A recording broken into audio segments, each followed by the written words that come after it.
বিসমিল্লাহির রহমানির রহিম। বিসমিল্লাহির রহমানির রহিম। মাইজভান্ডার দরবার শরীফ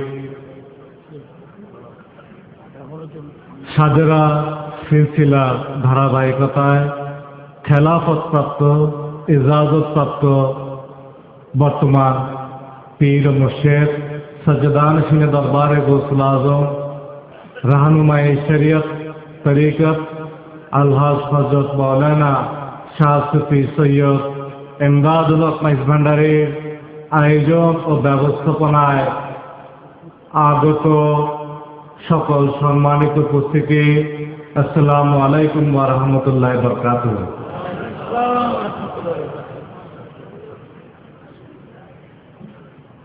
আপনারা অনেক দীর্ঘ সময় ধরে এই মাহফিলকে রওনক করে বসে আছেন।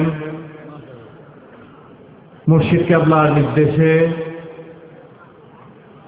দু চারটি কথা বলার চেষ্টা করব। মুর্শিদ কেবলা নিসবত থাকলে হয়তো আপনারা সন্তুষ্ট হবেন ইনশাআল্লাহ। ইনশাআল্লাহ। পবিত্র কোরআনে আল্লাহ রাব্বুল আলামিন ইরশাদ করেন, তোমরা আল্লাহর রজ্জুকে শক্ত করে ধারণ করো। আল্লাহর এই রজ্জু ধারণ করার যে নির্দেশ, এটা আমাদের জন্য অবশ্য পালনীয় কিনা? তাহলে এই রজ্জুটা কোথায় আছে, কিভাবে এটাকে পাবো, সেটা আল্লাহ থেকে, আল্লাহ রসুল থেকে আমাদের জেনে নেওয়ার, বুঝে নেওয়ার দরকার আছে কিনা? এই আল্লাহর রজ্জু, এটা আমরা দেখতে পাই হুদায়বিয়ার সন্ধির আগে, যখন রাসূল সাল্লাল্লাহু আলাইহি ওয়াসাল্লাম সাহাবীদেরকে নিয়ে, সকলকে নিয়ে প্রথমবার হজ করার জন্য পবিত্র মদিনা থেকে পবিত্র মক্কা নগরীর দিকে আসেন। মক্কার অধিবাসীরা তখন যুদ্ধন্দেহী একটা অবস্থান নেয় এবং সংঘাত অনিবার্য হয়ে পড়ে। ওই মুহূর্তে রাসূল পাক সাল্লাল্লাহু আলাইহি ওয়াসাল্লামের পক্ষ থেকে ওনার প্রতিনিধি হিসেবে হযরত উসমান বিন নুরাইন, উনি মক্কার অধিবাসীদের কাছে যান।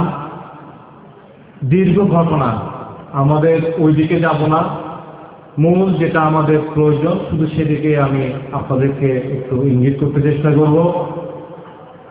দীর্ঘ সময় উনি ওইখানে মক্কার অধিবাসীদের মধ্যে অবস্থান করছেন। ইতিমধ্যে মুসলমানদের মধ্যে গুজব রটে যায় হযরত ওসমানকে শহীদ করা হয়েছে। মুসলমানদের মধ্যে আবেগ চলে আসলো।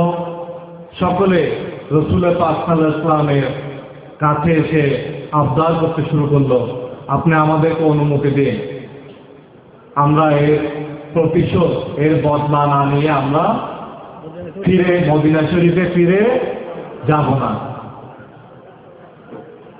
ওই অবস্থায় রাসূল পাক সাল্লাল্লাহু আলাইহি ওয়াসাল্লাম আমাদেরকে আল্লাহর সেই রজ্জু, সেই আল্লাহর সেই রশি, যেটা আল্লাহ বলছেন ধরার জন্য, সেই রশি, সেই রজ্জুকে চেনানোর জন্য হিকমত হিসেবে ওনার হাত সামনের দিকে বাড়িয়ে দিলেন এবং এই হাতের উপরে সকলকে বললেন, তোমরা যারা এখানে আছো সকলে হাতের উপরে হাত রাখো। সকলে উপস্থিত সকলে রাসূল পাক সাল্লাল্লাহু আলাইহি ওয়াসাল্লামের উপর হাতের উপর হাত রাখলেন এবং ওয়াদা করলেন, যেটাকে আমরা বর্তমান সময়ে বায়াত বলি, বায়াতে সুন্নাহ। সকলে মিলে একসঙ্গে ওয়াদা করলেন, আমরা হযরত উসমান এর হত্যার প্রতিশোধ না নিয়ে আমরা মদিনায় ফেরত যাব না। ইতিমধ্যে এই অভূতপূর্ব এই দৃশ্য আল্লাহ রাব্বুল আলামিনের কাছে অত্যন্ত পছন্দনীয় হয়ে গেল। ওনার কাছে রাসূল পাকের কাছে নির্দেশ আসলো, আপনার অপর যে হাত, সে হাত সকলের হাতের উপর রাখুন এবং আপনার সে হাতটা আমি আল্লাহর কুদরতি হাত মোবারক। প্রথমে যে হাত রাসূল পাক সাল্লাল্লাহু আলাইহি ওয়াসাল্লাম রেখেছিলেন সবার ওয়াদা নেবার জন্য, হযরত ওসমান হত্যার প্রতিশোধ নেওয়ার জন্য ওই হাতের কথা বলেছিলেন, এইটাই ওসমানের হাত, এই হাতের উপর হাত রাখো তোমরা সবাই। আবার শেষের যে হাত রাখলেন ওটা কার হাত?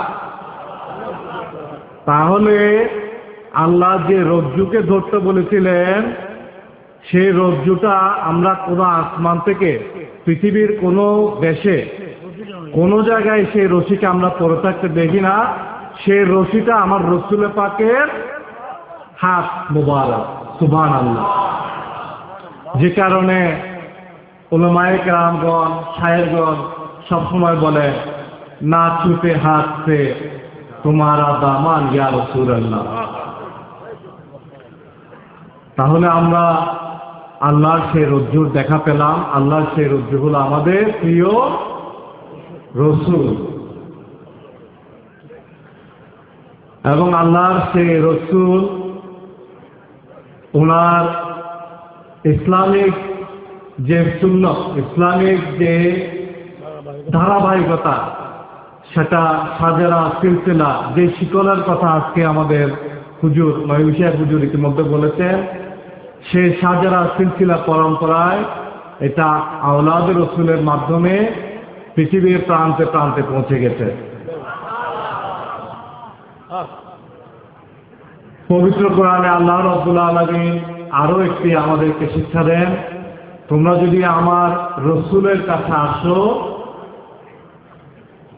এবং আমি আল্লাহর কাছে ক্ষমা চাও, তাহলে তোমরা আমি আল্লাহকে ক্ষমাশীল এবং দয়ালু হিসেবে পাবে। তাহলে আমরা আল্লাহকে ক্ষমাশীল হিসেবে, দয়ালু হিসেবে পেতে চাই কিনা? তাহলে আল্লাহকে ক্ষমাশীল দয়ালু হিসেবে পেতে হলে দয়াল নবীর দরবারে যাওয়ার ইঙ্গিত পবিত্র কোরআনে আছে। সেই নবীর স্টেশন যেখানে যেখানে ওনার আওলাদ রাসূলদের মধ্যে থেকে উনি আল্লাহ রাব্বুল আলামিন থেকে চেয়ে নিয়ে ফুল ফুটিয়েছেন, গৌস কুতুব ওলিয়া আবদালদের দরবার সৃষ্টি করেছেন, ওই সমস্ত দরবারে গিয়ে আমরা যখন আল্লাহর কাছে চাই, ইয়া রাব্বুল আলামিন আমার তো আওলাদ নেই, আওলাদ আল্লাহ দেন কিনা? দেওয়ার মালিককে।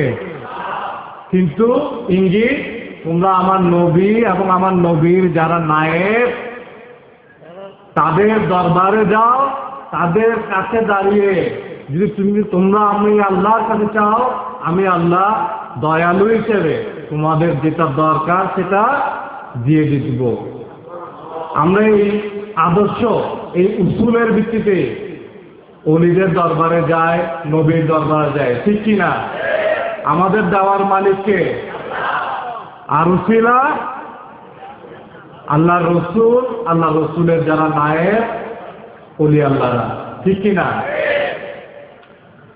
কারণ এগুলো যদি আমরা না বুঝি, আমাদেরকে অনেকে সমালোচনা করে। অনেক সময় যদি সরাসরি আমরা বলি এটা অমুক দরবারে পাইছি, অমুক অলির কাছে পাইছি, তাহলে অনেকে বুঝতে এটা কষ্ট হয়।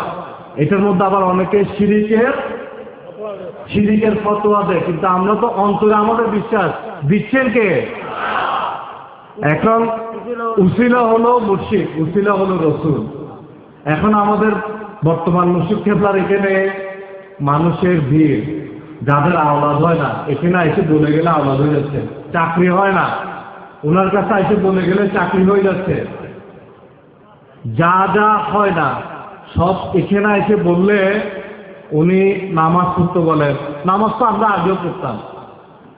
মা বাবার সেবা করতে বলেন, মা বাবার কাছে ক্ষমা চেয়ে নিতে বলেন কোনো গোস্তাকে হয়ে থাকলে।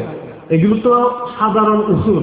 কিন্তু উনার এখানে আসার পর আল্লাহর সেই ইঙ্গিতের কারণে যখন আল্লাহ তো ওনার দিকে তাকিয়ে আছেন, ওনার কাছে কারা আসতেছেন, ওনার কাছে এসে যখন চাইতেছে আল্লাহ বলতে দিয়ে দিলাম। সুতরাং আমরা যারা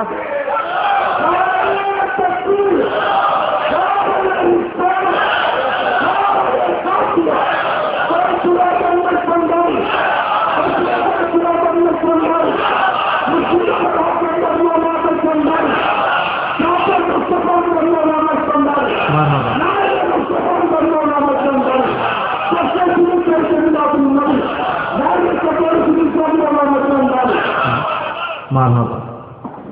আচ্ছা, এখানে আরো একটা ঘটনা আছে, সেটা একটু ইঙ্গিত না করলে হয়তো আমরা অনেক সময় জানি সবাই, কিন্তু একসঙ্গে গোছানো ভাবে অনেক সময় আসে না।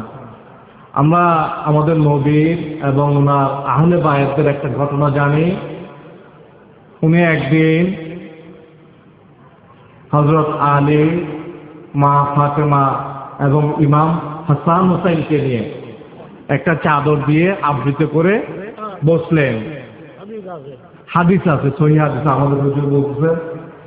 এবং আল্লাহ রাব্বুল আলামিনের কাছে ফরিয়াদ করলেন, ইয়া রাব্বুল আলামিন, এরাই আমার আহলে বায়াত, আপনার যাবতীয় নিয়ামত, যাবতীয় বরকত যা কিছু আছে আমার আহলে বায়াতের জন্য নির্ধারণ করে দিন। তাহলে আহলে বায়াত যারা আহাল হবেন রসুলের আওলাদদের মধ্যে, তাদের জন্য নেয়ামত এটা আল্লাহ রসুল চেয়ে নিয়েছেন কিনা? আল্লাহ থেকে চেয়ে নিয়েছেন বলে যুগে যুগে পৃথিবীর প্রান্তে প্রান্তে আওলাদের রসুলদের মধ্য থেকে গৌস, কুতুব, আবদাল, গৌসুল আজম, বড় বড় হাস্তি পৃথিবীতে প্রান্তে প্রান্তে বিদ্যমান আছে কিনা? এটা তো আল্লাহ রসুলের ওই মোনাজাত। আরো একটা ইঙ্গিত আছে, সেটা কি আজকে কয়েকবার এসেছে, সিরাতুল মুস্তাকিমের কথা। আমরা সিরাতুল মুস্তাকিমের চলার জন্য যে ইঙ্গিত, সেই ইঙ্গিতের মধ্যে আল্লাহ বলতেছে, আল্লাহর কাছে আমাদের ফরিয়াদ কি, আল্লাহ আমাদেরকে সিরাতুল মুস্তাকিম দান করো। ঠিক কিনা? সিরাতুল মুস্তাকিম কোনটা?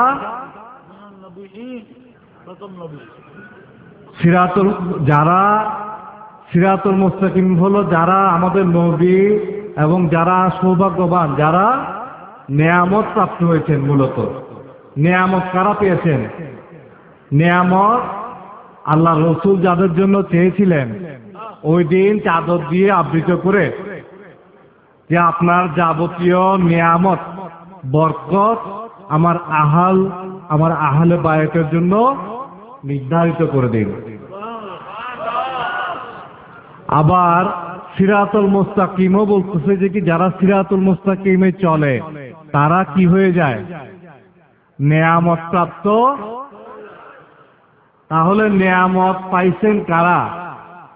নেয়ামত পাইছেন বড় পীর আব্দুল কাদের জিলানী, যার খাটের নিচে চোর ঢুকলে অলি হয়ে যায়। চোরকে অলি বানাতে যিনি পারেন, ওনার কাছে নেয়ামত আছে কিনা? গৌসুল আজম মাইজভান্ডারের দরবারে আসছে উম্মি, বাপে দিছে ছেলেকে শিক্ষা দীক্ষা দেওয়ার জন্য, হযরত কেবলা লাগাই দিচ্ছেন এখানে কাজে। এখন আরেক সময় বাপে আরেকবার দেখতে আসছে, দেখে যে ছেলে পড়ালেখায় নাই, ছেলেকে দিছে ঝাড়ু টাড়ু দেওয়ার কাজে। এখন উনি গিয়ে বললেন আমার ছেলেকে আপনি এখানে, তখন বললে ও তো সবকিছু শিখে ফেলছে। শিখে ফেলছে বলছে, যখন বলে কি শিখতে, বললো এই জায়গায় আসো, লাইন টেনে দিলেও তারপরে বললো এদিকে পার হয়ে যায়। এখন যারা আছেন আলেম সবাই ওনাকে প্রশ্ন করেন। তাহলে প্রশ্ন হচ্ছে, উত্তর হচ্ছে, তাহলে এই যে একজন পড়ালেখা জানে না একজন মানুষকে সমস্ত জ্ঞান দিয়ে যিনি পরিপূর্ণ করে দিতে পারেন, ওনার কাছে নেয়ামত আছে কি নাই? তাহলে ওনার এই নেয়ামত প্রাপ্ত যারা, তাদের রাস্তাটা সিরাতুল মুস্তাকিম, নাকি আরো চটকদার ভাবে ফেসবুক, ইন্টারনেট, টিভি, বক্তৃতা বিভিন্নভাবে যারা আমাদেরকে বিভ্রান্ত করতেছেন তারা নেয়ামত প্রাপ্ত। কারা নেয়ামত প্রাপ্ত? সিরাতুল মুস্তাকিমের পথে যারা থাকবেন তারা নেয়ামতের হকদার হবেন না?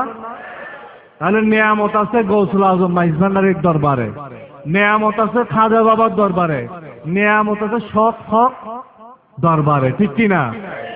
আমরা সেই হক দরবারগুলোর সঙ্গে সম্পর্ক রাখি এবং আমরা সেটাকে সিরাতুল মুস্তাকিমের রাস্তা হিসেবে জানি, বুঝি। বিভিন্ন সময়ে ইসলামিক নাম দিয়ে বিভিন্ন মাহফিল, বিভিন্ন জলসা, বিভিন্ন সেমিনার, বিভিন্ন প্রোগ্রাম হচ্ছে, কিন্তু এখন এক কঠিন যুগ। আমাদের দারুস তালিমের প্রধান বিভিন্ন সময় যখন আমরা আলাপ করি বলে এটা অত্যন্ত কঠিন যুগ। এখন ভালো এত বেশি বই পুস্তক, এত বেশি তথ্য আসতেছে, সঠিকটা বেছে নেওয়া খুবই কঠিন। আর যদি আপনি ভুল কিছু নিজের মধ্যে নিয়ে নেন, ভুল একটা জ্ঞান, তাহলে আপনার ঈমান আমল সব বরবাদ। এই জন্য পড়ালেখা করতে হবে, জানতে হবে, বুঝতে হবে, কিন্তু তার আগে একটা মাপকাঠি লাগবে যেটা দিয়ে আমরা যাচাই বাছাই করব আমরা কোনটা পড়ব কোনটা পড়ব না। আমাদের মাপকাঠি কি? আমাদের মাপকাঠি হইল হক্কানি উলামায়ে কেরাম, আমাদের নৈবিশা হুজুর। ওনারা আমাদেরকে যেইভাবে বলবেন যে আপনারা এইভাবে যান, এইভাবে শিখেন, এইভাবে করেন, এটার মধ্যে যদি থাকি তাহলে আমরা ক্ষতিগ্রস্ত হব না, পথভ্রষ্ট হব না। এবং আমার হুজুর বলতেছেন এটার এই হুজুরদের হক জ্ঞান পাওয়ার উসিলাটা হলো মুর্শিদ। আপনার যদি মুর্শিদ, হক মুর্শিদ আপনার কপালে থাকে তাহলে উনার উসিলায় আপনি ক্ষতিগ্রস্ত হবেন না, আপনার ঈমান আমল নষ্ট হবে না। আর যদি ডাইরেক্ট, অনেকে আছে না ডাইরেক্ট, আমরা ডাইরেক্ট যদি মুর্শিদ না থাকে, হক্কানি মুর্শিদের সাহারা না থাকে, ডাইরেক্ট হলে ওই শয়তানের অবস্থা হবে। শয়তানের মতো সমস্ত আমল বরবাদ হয়ে যাবে। সুতরাং আমাদের আকীদা, আমাদের আমল, আমাদের ঈমান হেফাজত করা, এটাই মুর্শিদ কেবলার পক্ষ থেকে আপনাদের কাছে নির্দেশ। আমাকে উনি সেইভাবে আপনাদের সঙ্গে সহযোগিতা করতে বলছেন। আমি অনুপযুক্ত, অযোগ্য, কিন্তু মুর্শিদ কেবলার যদি মেহেরবানি হয়, নিসবত হয়, সময়ের সঙ্গে সঙ্গে আল্লাহ আমাকে এই দায়িত্বের জন্য আল্লাহ উপযুক্ত করে নিক, সে ফরিয়াদ রাখছি যাতে আমাকে উনি যে দায়িত্ব দিয়েছেন আমার মাধ্যমে যাতে কোনো ক্ষতি না হয়, কোনো ভুল না হয়, সেটার জন্য খাস মেহেরবানি সাহারা চাচ্ছি। আপনাদের সকলের মঙ্গল কামনা করছি। মুর্শিদ কেবলা সহ সমস্ত মুরব্বী যারা আহলে সুন্নাত ওয়াল জামাতের দামানকে শক্ত করে আমাদের সঙ্গে ধরে রেখেছেন, আমাদেরকে মজবুত হওয়ার জন্য সময় দিচ্ছেন, সংগঠিত হওয়ার জন্য সময় দিচ্ছেন, তাদের সকলের সাহারা আমাদের মাথার উপর থাকুক। সকল মুরব্বীদের হায়াতের মধ্যে আল্লাহ রাব্বুল আলামিন বরকত দান করুক। আর মুর্শিদ কেবলা ইসলামের যে খেদমত করার জন্য, নবীর যে ঝান্ডা তুলে ধরার জন্য, গৌসুল আজমের যে আদর্শ বিশ্ববাসীর কাছে তুলে ধরার জন্য উদ্যোগ নিয়েছেন, এই উদ্যোগের মধ্যে আমরা সকলেই যেন যার যার অবস্থান থেকে সঠিকভাবে ভূমিকা রেখে কামিয়াবির পথে যেতে পারে। আল্লাহ রাব্বুল আলামিন আমাদেরকে সেটাই নসিব করুন। আমরা মুর্শিদ কেবলার সঙ্গে যে ওয়াদা করেছি, আমরা 5 ওয়াক্ত নামাজ আদায় করব, হজ যাকাত তৌফিক হলে আদায় করব, রমজান মাসে রোজা রাখবো এবং আমাদেরকে যে জিকির আজকারের তালিম দিয়েছেন সেটা নিয়মিত আদায় করব। এই ওয়াদার উপর থেকে আমরা যেন আমাদের মঞ্জিলে মকসুদে পৌঁছতে পারি। আল্লাহ রাব্বুল আলামিন মুর্শিদ কেবলার উসিলায় আমাদেরকে সেটা নসিব করুক। আমিন।